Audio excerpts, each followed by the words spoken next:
અંકલેશ્વરના નવા બોરભાઠા વિસ્તારમાં મોબાઈલના ઉપયોગ જેવી નજીવી બાબતે થયેલા ઝઘડામાં લિવ ઇન રિલેશનશીપમાં રહેતા પ્રેમીએ પ્રેમિકાની હત્યા કરતા ખળભળાટ મચી જવા પામ્યો છે।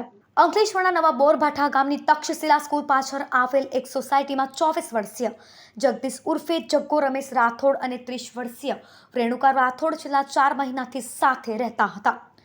જમતી વખતે મોબાઈલના ઉપયોગને લઈ બંને વચ્ચે બોલાચાલી થઈ હતી। થોડા જ સમયમાં આ બોલાચાલી ઉગ્ર ઝઘડામાં ફેરવાઈ હતી।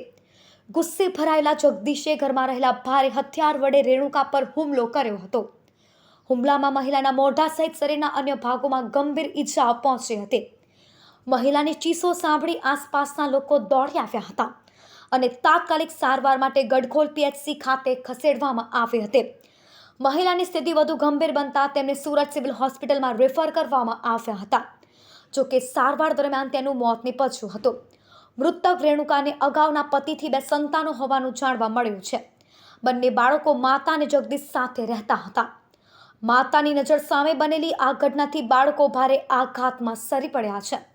ઘટનાની જાણ થતાં અંકલેશ્વર પોલીસ તાત્કાલિક સ્થળ પર પહોંચી હતી અને ગણતરીના કલાકોમાં આરોપી જગદીશ ઉર્ફે જગ્ગો રમેશ રાઠોડની ધરપકડ કરી હતી। પોલીસે હત્યાનો ગુનો નોંધી વધુ તપાસ હાથ ધરી છે।